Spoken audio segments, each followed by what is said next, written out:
Sebastian Cole storms through his private garage, keys already in hand, 12 minutes late for a meeting that could reshape his entire Western territory.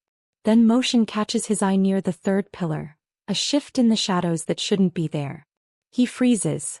Nobody breaches his security. Nobody gets this close to his cars, his home, his life without triggering alarms that should already be screaming through the entire property. "Show yourself," he says, voice low, dangerous, one hand already reaching toward the weapon holstered beneath his jacket. A whimper answers him instead, small, muffled, unmistakably a child's. Sebastian's whole body goes rigid. He steps closer, footsteps echoing off concrete, and finds her crouched behind his Bentley, knees pulled tight to her chest, a toddler wrapped in a thin gray blanket pressed against her. "Please," the woman gasps, voice cracking with pure terror. "Please don't call the police. Please, I'll leave right now, I'll leave, just please don't." "Who are you?" Sebastian demands, though his eyes have already dropped to the child, to the boy's small hands curled against his mother's chest, fingers pale, almost blue at the tips. "Mara," she manages, tears spilling fast now. "Mara Ellison. I used to work here. 2 years ago. Before you bought the property." Sebastian's jaw tightens, suspicion warring hard against something else entirely. Something colder, sharper, settling into his chest at the sight of that child's trembling hands. "You broke into my garage," he says, though his voice has lost some of its earlier edge. "In the middle of the night. With a toddler." "I didn't break in," Mara whispers, voice shaking. "The side door doesn't latch all the way. I used to know that back when I cleaned this house. I didn't think." "You didn't think so. I didn't think anyone would notice," she admits, shame and desperation cracking her voice wide open. "I just needed somewhere warm. Just for tonight. Just until I figure something out." The toddler stirs against her, a small whimper escaping into the cold garage air, and Mara instinctively tightens her arms around him, rocking slightly, murmuring something too quiet for Sebastian to hear. Behind Sebastian, 2 of his security guards appear in the doorway, weapons raised, responding to the delayed alarm finally catching up with the breach. "Boss," one of them calls out. "We've got this handled." "Stand down," Sebastian says, voice sharp, absolute. The guards hesitate, confused. "Sir, there's an intruder." "I said stand down." Sebastian doesn't look away from Mara and the child. "Lower your weapons. Now." The guards comply reluctantly, weapons dropping, though their confusion remains palpable in the tense garage air. Sebastian crouches slowly, careful not to move too fast, watching Mara flinch anyway despite his caution. "Why here?" he asks, voice gentler now, genuinely curious rather than accusatory. "Why this garage specifically?" Mara's breath catches, a fresh wave of tears spilling over as she looks down at her son's small, cold hands. "Because it's the only place I remember being warm enough," she whispers. 2 years ago when I lost my apartment, I used to sneak in here after my shifts. The heating vents run along that back wall. It's the only place I ever found that kept him alive through the coldest nights."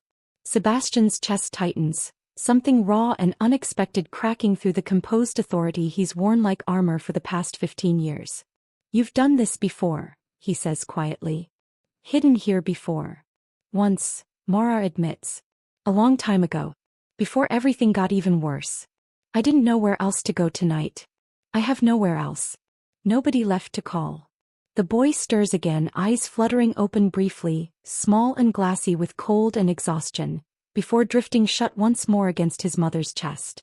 Sebastian looks at those tiny hands one final time, then reaches for his phone without another word. "Marcus," he says, voice steady, absolute. "Cancel the meeting. All of it. Reschedule everything for next week." His driver's confused voice crackles through the line. "Sir, this meeting affects the entire Western Territory expansion." "Are you certain?" "I said cancel it." Sebastian's voice leaves no room for argument. Something more important just came up. He ends the call and turns back to Mara, who's staring at him now with wide, disbelieving eyes. "You're not calling the police," she whispers. "No," Sebastian says, already reaching to help her to her feet, careful not to jostle the sleeping child. "I'm bringing you inside. Both of you. Right now." Mara's legs nearly buckle with relief and exhaustion combined, and Sebastian steadies her instinctively, one hand firm against her elbow. He has no idea yet how deeply this single decision is about to unravel everything he thought he understood about power, protection, and exactly what he's still capable of feeling. The mansion's kitchen glows warm and golden as Sebastian leads Mara and her son inside, heat radiating from vents that hum steadily overhead. Mara's whole body sags with relief the moment warm air hits her skin, tears spilling freely now that immediate danger has passed. "Sit," Sebastian says, gesturing toward the breakfast nook, voice softer than his household staff have heard him use in years. "Please." Mara lowers herself carefully into the chair, still cradling her son, who stirs slightly at the sudden warmth, small face scrunching before settling back into exhausted sleep. "His name?" Sebastian asks, nodding toward the boy. "Eli," Mara says, voice trembling. "He's 2.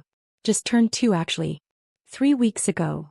Sebastian's housekeeper, Rosa, appears in the doorway, taking in the scene with visible shock before Sebastian's sharp glance sends her moving toward the stove instead of asking questions. "Warm milk," Sebastian tells her. "And whatever's fastest to make. Soup if we have it."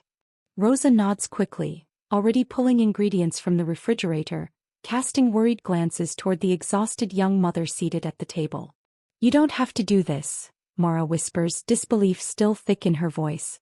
"I broke into your property. You should be furious." "I am furious," Sebastian admits, settling into the chair across from her. "Just not at you." Mara's brow furrows slightly, confusion cutting through her exhaustion. "Then who? Whatever circumstances left you crouched behind my car in the middle of the night with a toddler," Sebastian says, voice hardening slightly. "That's what I'm furious about." Mara's composure cracks fully then, sobs breaking loose despite her obvious efforts to hold them back. "I lost my job 3 months ago," she admits, voice shaking. "The daycare center I worked at closed down. No warning, no severance, just gone overnight. I couldn't find anything else fast enough." Sebastian listens quietly, jaw tight, watching her hands tremble around the mug Rosa has just placed in front of her. "The apartment went next," Mara continues. "Then my car when I couldn't make the payments anymore. I've been staying with a friend, but her lease doesn't allow additional occupants, and tonight her landlord did a surprise inspection." "So you came here," Sebastian says quietly. "I didn't know where else to go," Mara whispers, gripping the warm mug like it's the only stable thing left in her world. "I remembered this garage. I remembered it being warm. I wasn't thinking clearly. I was just thinking about keeping Eli warm through the night." Eli stirs against her shoulder, small hand reaching up instinctively to grip a strand of her hair, and Mara's whole expression softens instantly despite everything. "He's all I have," she whispers, more to herself than to Sebastian. "He's all I have left in this entire world." Sebastian's chest tightens at that, something old and buried shifting uncomfortably beneath his composed exterior.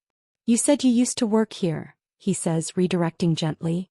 2 years ago. Before I bought the property. I cleaned houses," Mara confirms. "This one and 3 others in the neighborhood.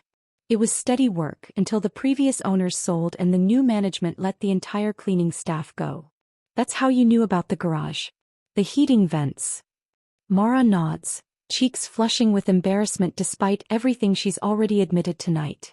"I used to work double shifts sometimes, cleaning until nearly midnight. This garage was always the warmest place on the property even in winter. I remembered that when things got desperate enough." Sebastian studies her carefully, exhaustion carved deep into her face, clothes clearly worn thin from repeated washing, the particular hollowness of someone who's been surviving rather than living for longer than she probably wants to admit. "Where's Eli's father?" he asks, careful to keep his voice neutral. Mara's expression shudders slightly, old pain flickering behind her eyes. "Gone. Before Eli was even born. It's just been the 2 of us from the beginning." Rosa sets a small bowl of warmed soup in front of Mara, along with a smaller portion for when Eli wakes, and retreats quietly toward the kitchen doorway, casting one final worried glance toward Sebastian. "Eat," Sebastian says gently. "Both of you. We'll figure out everything else after." Mara's hands shake as she lifts the spoon, disbelief still radiating off her in waves. "Why are you doing this?" she whispers again, voice breaking. "You don't know me. I broke into your property in the middle of the night." Sebastian's jaw tightens, something raw and unguarded briefly crossing his expression before he carefully composes himself again. Because I know what it looks like when someone's run out of options, he says quietly. And because no child should ever have hands that cold, not while I have the power to fix it. Mara's eyes fill again, gratitude and disbelief warring across her exhausted features. She has no idea that Sebastian's quiet promise carries far more history behind it than she could possibly imagine, or that helping her tonight is about to unravel a painful piece of his own past he's kept buried for over a decade. Sebastian doesn't sleep that night. He sits alone in his study long after Mara and Eli have been settled into one of the mansion's guest suites, staring at nothing, mind working through details that don't quite add up. He calls his head of security, Marcus, voice low despite the late hour. I need everything on the previous cleaning staff at this property, Sebastian says. Specifically a woman named Mara Ellison. Employed roughly 2 years ago before the ownership transfer. This late, boss. Tonight, Sebastian says, voice leaving no room for argument. An hour later, a thin file lands on his desk, and what Sebastian finds inside makes his stomach turn. Mara Ellison. 29 years old. Employment records confirm 6 months of steady work cleaning 3 properties in the neighborhood, including this mansion under its previous ownership. Then abruptly the records stop. No termination notice. No resignation letter. Just silence beginning almost exactly 2 years ago. Sebastian flips further, finding a police report buried in the file, dated the same week her employment records go quiet. His breath catches. Domestic disturbance call. Ellison residence. Responding officers found evidence of physical altercation. Victim declined to press charges. Case closed at victim's request. Sebastian's jaw tightens, a vein pulsing sharply at his temple. He remembers Mara's careful, deliberate silence earlier tonight when he asked about Eli's father. Gone. Before Eli was even born. That wasn't the full story. That was a woman carefully protecting a truth too painful to say out loud to a stranger, even one who just saved her from freezing in his own garage. Sebastian calls Marcus again. I need everything on the father. Name, current location, anything you can find. 20 minutes later, another file arrives and Sebastian's blood runs cold reading it. Derek Holloway. 34 years old. 2 prior domestic violence arrests, both cases dropped due to victim non-cooperation. Currently employed by a shipping company 2 neighborhoods over. And buried in the most recent notes, a detail that makes Sebastian's hands curl slowly into fists. Subject filed for partial custody rights 8 weeks ago. Hearing scheduled for next month. Sebastian sits back hard against his chair, understanding crystallizing with sickening clarity. Mara isn't just homeless because of lost employment and rising rent. She's running. From a man who hurt her once, badly enough that police got involved, and who's now trying to claim legal rights to the son she spent 2 years protecting largely alone. Sebastian thinks of Eli's small, cold hands. Of Mara's trembling voice insisting he's all I have left. He thinks of his own mother decades ago, gripping his small hand just as tightly during nights that blur together now into fragments of fear he spent most of his adult life trying not to remember. The next morning, Sebastian finds Mara in the kitchen, Eli finally awake and alert, small hands wrapped around a warm cup of milk Rosa has prepared for him. Morning, Mara says softly, still visibly overwhelmed by the warmth and safety surrounding her after a night of genuine rest. I still can't quite believe any of this is real. We need to talk, Sebastian says, voice gentle but serious. About Derek Holloway. Mara's whole body goes rigid instantly, the mug in her hands trembling hard enough that milk sloshes over the rim. How do you know that name? She whispers, fear flooding back into her expression with startling speed. I did some research last night, Sebastian admits. I needed to understand what circumstances led you to my garage. I found the police report. The custody filing. Mara's breath catches sharp, tears welling instantly. Please. Please don't let him find us here. Please, I'm begging you. He's not getting anywhere near you or Eli, Sebastian says firmly, voice absolute. Not while you're under my protection. You don't understand what he's capable of, Mara says, voice shaking violently now. He's dangerous, Mr. Cole. He hurt me badly enough that I still have nightmares about it. And now he's trying to use the legal system to get access to Eli, Probably just to control me through him. How badly did he hurt you? Sebastian asks quietly, though the tightness in his jaw suggests he already suspects the answer. Mara's hand rises instinctively toward her ribs, an old remembered pain flickering behind her eyes. Bad enough that I spent 3 days in the hospital, she whispers.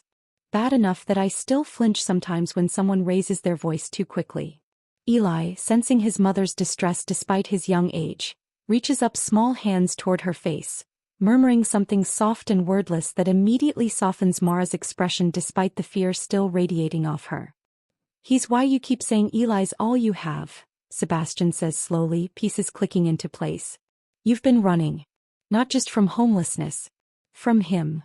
Mara nods, unable to speak past the tightness in her throat, tears finally spilling over freely. I've been so careful, she whispers. Moving constantly, never staying anywhere too long, never telling anyone where we're actually living. I thought I was keeping us safe.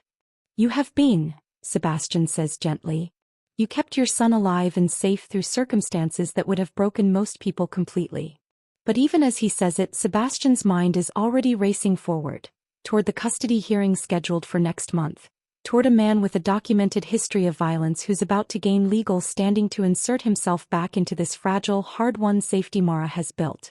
He doesn't yet know how far Derek Holloway is willing to go to reclaim what he considers rightfully his, or that protecting Mara and Eli is about to require far more than warm soup and a guest bedroom.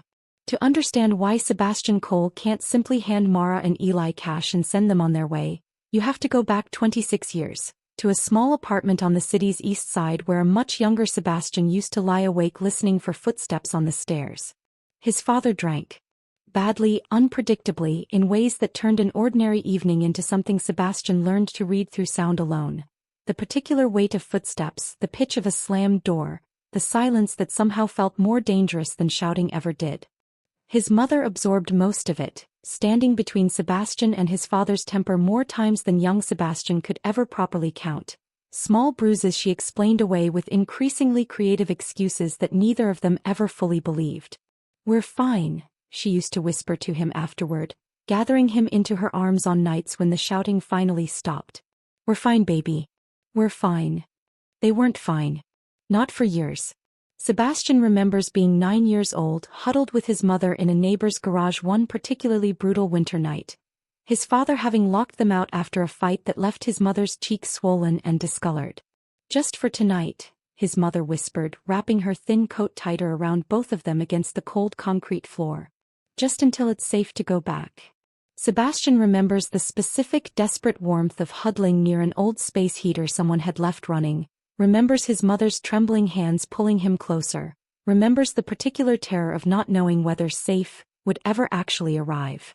It didn't, not for another 3 years, not until his mother finally found the courage to leave permanently, taking Sebastian with her to a shelter 2 towns over that smelled like industrial cleaner and quiet, collective grief. You don't ever have to feel that scared again, she told him once they were finally settled somewhere stable. Voice fierce despite the exhaustion still etched permanently into her face. I promise you that, Sebastian. Never again.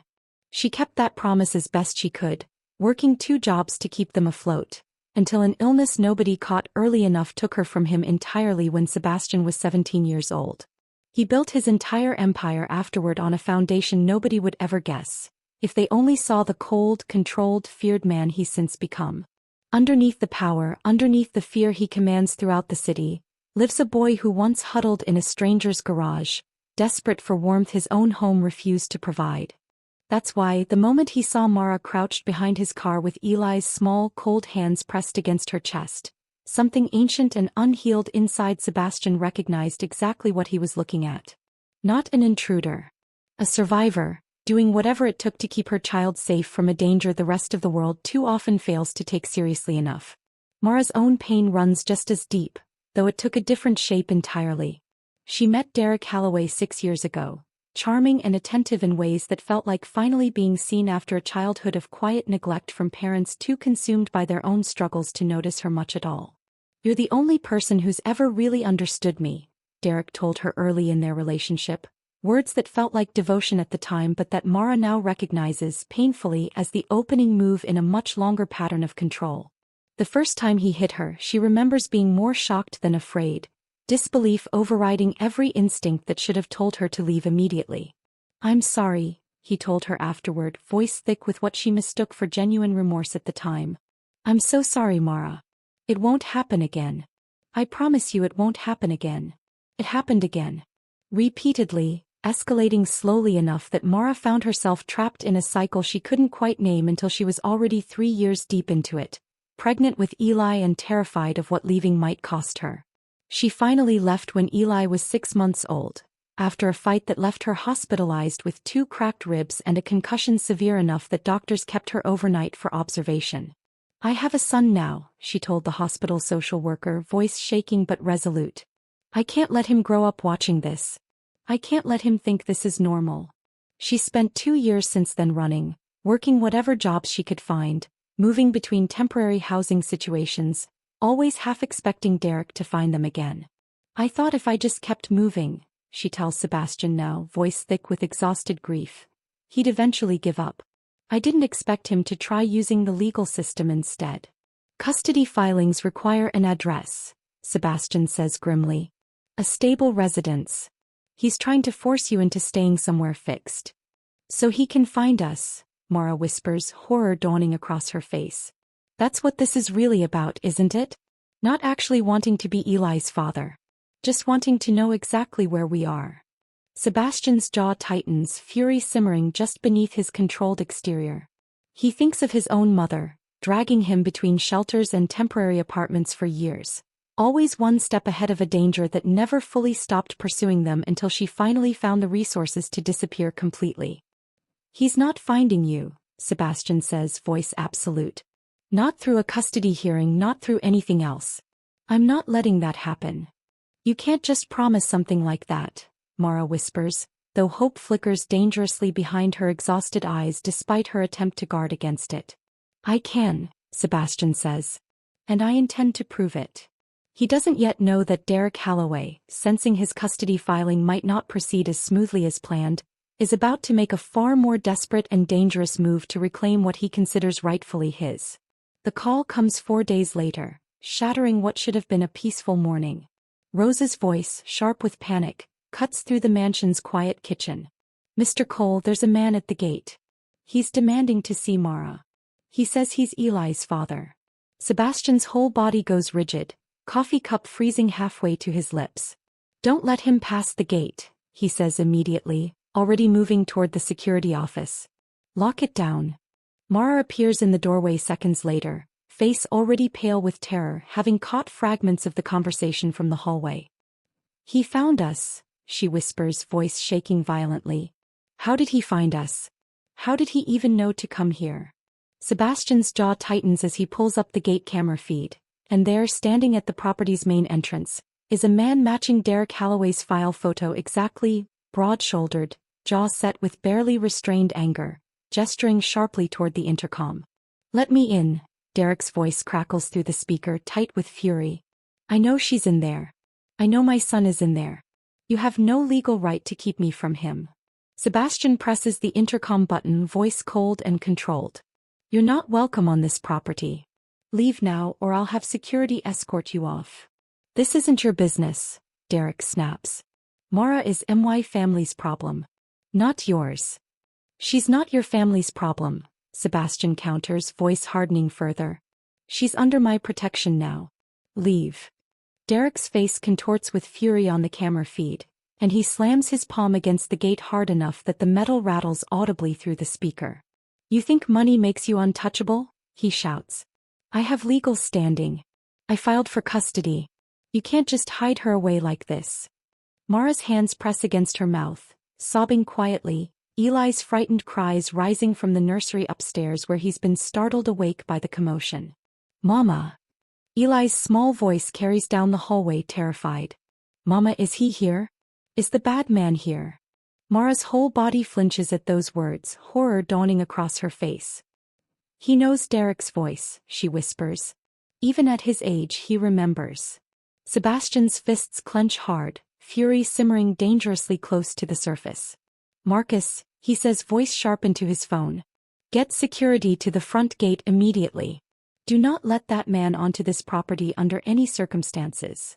Within minutes, 3 of Sebastian's security detail arrive at the gate, weapons visible but not raised, forming an imposing wall between Derek and the property he's demanding access to. This isn't over, Derek shouts, backing toward his car despite the obvious futility of pushing further against Sebastian's security presence. I'll be back with a lawyer. I'll be back with a court order. You can't keep my son from me forever. The car peels away from the gate, tires screeching against pavement, and Sebastian finally exhales, tension bleeding slowly from his shoulders. Upstairs, Mara has rushed to Eli's room, gathering her sobbing son into her arms, rocking him gently despite her own trembling hands. You're safe, she whispers over and over, voice cracking. You're safe, baby. You're safe. Mama's got you. Mama's got you. Sebastian appears in the doorway moments later, watching the scene with something raw and protective flickering behind his usually guarded expression. He's gone, Sebastian says quietly. For now. For now, Mara repeats, voice hollow with exhaustion and fear. He said he's coming back with a lawyer. With a court order. Mr. Cole, I don't have money for a lawyer. I can't fight him in court. You won't have to fight him alone, Sebastian says firmly. His phone buzzes sharply in his pocket, and he glances down, jaw tightening further at the message displayed there. Marcus texting urgently. Boss, you need to see this. Pulled Holloway's financial records like you asked. Found something you're not gonna like. Sebastian excuses himself briefly, stepping into the hallway to call Marcus directly. What did you find? Derek Holloway's been in contact with a private investigator for the past 3 weeks, Marcus says grimly. Records show payments, communications. Looks like he's been trying to track Mara's location independently, outside the custody filing entirely. Sebastian's blood runs cold. How did he find this property then? Investigator traced her through old employment records, Marcus explains. Found her previous cleaning job here, cross-referenced it with recent activity, and put together that she might have sought shelter somewhere familiar. Sebastian's grip tightens on the phone, understanding the full weight of what this means. Derek didn't simply stumble onto their location. He's been actively hunting Mara for weeks, using resources and persistence that go far beyond a man simply seeking legitimate custody rights. There's more, Marcus continues, voice grave. The custody filing. I had our legal team review it properly. It's built on falsified claims, boss. He's alleging Mara is an unfit mother, citing housing instability he directly caused by hunting her relentlessly enough that she couldn't maintain steady employment or residence. Sebastian's fury sharpens into something colder, more calculated. He's using the exact damage he caused as evidence against her. Exactly, Marcus confirms. It's a manipulation tactic. If he can convince a judge she's unstable, he could potentially gain primary custody, which would give him legal access to Eli regardless of what Mara wants. Sebastian ends the call, standing alone in the hallway for a long moment, fury and old grief colliding into something absolute and unshakable. He returns to Eli's nursery, where Mara has finally settled her son back to sleep, exhaustion evident in every line of her trembling body. I found something, Sebastian says quietly. About Derek. About his custody filing. Mara's face pales further, bracing for worse news. What is it? He's been hunting you for weeks, Sebastian says. Using a private investigator. And his custody claim is built on falsified accusations, using the very instability he caused as evidence against you. Mara's breath catches sharp horror and fresh fear warring across her exhausted features. He's trying to legally steal my son, she whispers, voice breaking completely. Using my own survival against me. He's not getting away with it, Sebastian says, voice absolute, already formulating the next move with the same cold precision that's made him one of the most feared men in the city. I promise you, Mara. He's not getting anywhere near either of you again. He doesn't yet know exactly how far he's about to go to make that promise true. Or that confronting Derek Holloway directly is about to become the most personal fight Sebastian Cole has ever chosen to take on. Derek Holloway's apartment sits above a rundown auto shop on the city's industrial edge, the kind of building that smells permanently of motor oil and stale cigarette smoke. Sebastian arrives that evening, 2 of his men flanking him, moving with the deliberate calm of a man who's already decided exactly how this confrontation will end. Derek opens the door on the third knock, surprise flickering across his face before hardening quickly into defensive aggression. "You've got no right coming here," Derek snaps, moving to close the door. Sebastian's hand shoots out, catching the door before it fully closes. "Falking. Now." Derek's jaw tightens, calculating his odds against three men clearly more dangerous than his bravado suggests he's prepared to handle. "Fine," he mutters, stepping back to let them inside. "Say what you came to say." "I know about the private investigator," Sebastian says flatly, closing the door behind him. "I know you've been hunting Mara for weeks, tracking her through old employment records while simultaneously filing a custody claim built on the exact instability your own harassment caused." Derek's composure flickers, genuine surprise briefly crossing his expression before he recovers. "That's not what this is," Derek says, though his voice lacks its earlier conviction. "I have a right to see my son." "You have a documented history of domestic violence," Sebastian counters, voice hardening.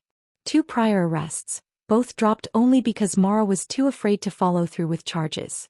That's not a man exercising parental rights. That's a man trying to reassert control over a woman who finally escaped him. "You don't know anything about our relationship," Derek snaps, anger flaring hot and immediate. "I know Mara spent 3 days in the hospital because of you," Sebastian says, voice dropping into something dangerously quiet. "I know she spent 2 years running, terrified you'd eventually find her. And I know exactly what that kind of fear does to a person because I watched my own mother live through it for years before she finally found the courage to escape permanently." Something in Sebastian's voice, some raw undercurrent of genuine understanding rather than simple threat, makes Derek's aggressive posture falter slightly. "This isn't your fight," Derek says, though the conviction has drained further from his voice. "It became my fight the moment I found Mara and Eli hiding in my garage, freezing because they had nowhere safer to go," Sebastian says. "And it's going to stay my fight until you're no longer a threat to either of them." "What exactly are you threatening me with?" Derek asks, though genuine fear has finally crept into his expression. Sebastian's men shift subtly behind him, a silent, wordless demonstration of exactly what kind of resources stand behind his next words. "I'm not threatening violence," Sebastian says, voice controlled, absolute. "I'm offering you a choice. You withdraw the custody filing. Completely. You sign documentation relinquishing any parental claims, and you never contact Mara or Eli again. And if I refuse? Then my legal team presents your falsified custody claim to the judge alongside documented evidence of your harassment campaign, your private investigator's payment records, and Mara's full medical history detailing exactly what you did to her," Sebastian says. "You won't just lose custody. You'll likely face criminal charges for stalking and harassment that your previous domestic violence arrests will make significantly harder to dismiss." Derek's face pales, calculation visibly working behind his eyes as he weighs his rapidly diminishing options. "You'd really go that far," Derek says, voice tight. "Over a woman you've known for less than a week." "I'd go that far for anyone who deserves protection from someone like you," Sebastian says. "The fact that it's Mara just makes it personal." The silence stretches taut between them, Derek's bravado finally collapsing under the weight of consequences he clearly hadn't fully anticipated when he decided pursuing this path felt worth the risk. "Fine," Derek says finally, voice bitter but defeated. "I'll withdraw the filing. I'll sign whatever you want." "Today," Sebastian says. "My legal team will have documentation ready within the hour. You'll sign it in front of witnesses and this ends permanently." Derek's jaw clenches, humiliation and fury warring visibly across his expression, but he nods sharply, understanding the position he's been backed into offers no better alternative. 3 hours later, back at the mansion, Sebastian finds Mara in the nursery, Eli finally asleep after a long, anxious day, her exhausted body curled protectively in the chair beside his crib. "It's done," Sebastian says quietly, holding up the signed documentation. He withdrew the custody filing. Signed away all parental claims. He's not coming back. Mara's hands pressed to her mouth, disbelief and overwhelming relief crashing over her all at once. "How?" she whispers, voice breaking. "How did you make him agree to that?" "I made sure he understood exactly what continuing to pursue this would cost him," Sebastian says simply. legally and otherwise. Mara's composure finally cracks completely, sobbing quietly with relief so total it looks almost like pain. He's really gone, she whispers over and over, disbelief still thick in her voice. He's really truly gone. We're safe. We're actually safe. You're safe, Sebastian confirms, voice gentle now. All earlier hardness melted away. Both of you. Permanently. Mara looks up at him, exhaustion and gratitude and something else entirely, something warmer and more complicated, flickering behind her tear-filled eyes. Why did you do all of this? She whispers. You barely know us. You had absolutely nothing to gain. Sebastian's jaw tightens slightly, old grief surfacing briefly before he carefully composes himself again. Because I watched someone I love live in fear for years before she finally found safety, he says quietly. I couldn't do that again. Not while I had the power to stop it. Eli stirs slightly in his crib, small hand curling instinctively, and Mara reaches over to gently soothe him back into peaceful sleep. Thank you, she whispers, voice thick with emotion, for seeing us. For choosing us over your entire schedule, your entire world. You were never a disruption to my world, Sebastian says softly. You reminded me what actually matters inside it. 3 weeks later, sunlight spills across a small but comfortable apartment 2 blocks from Sebastian's mansion, the kind of quiet, permanent space Mara never quite let herself believe she'd have again. Eli sits at the kitchen table, carefully stacking colorful blocks while Mara prepares breakfast, humming softly for the first time in longer than she can remember. The apartment, along with a steady position managing inventory at one of Sebastian's legitimate business holdings, arrived within days of Derek's custody withdrawal, arranged quietly and without fanfare, no strings attached beyond Sebastian's insistence that she simply focus on rebuilding her life.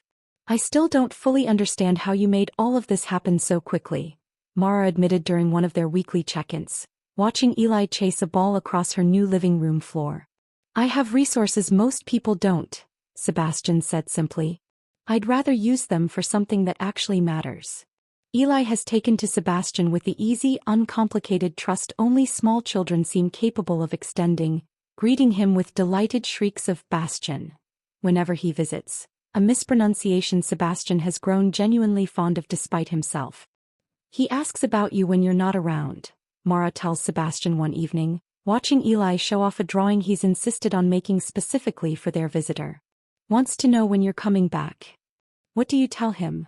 That good people always come back, Mara says softly, echoing something her own mother once told her, decades ago, before life got complicated enough to make that promise feel uncertain. Eli proudly presents his drawing, a crude but earnest depiction of 3 figures holding hands beneath a bright yellow sun. That's you, Eli announces, pointing at the tallest figure. And that's Mama. And that's me.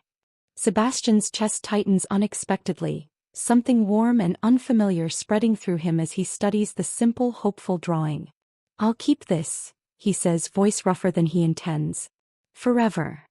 Mara watches the exchange with an expression that's shifted slowly over these past weeks, from cautious gratitude into something warmer, more complicated, though she's been careful not to name it directly even to herself.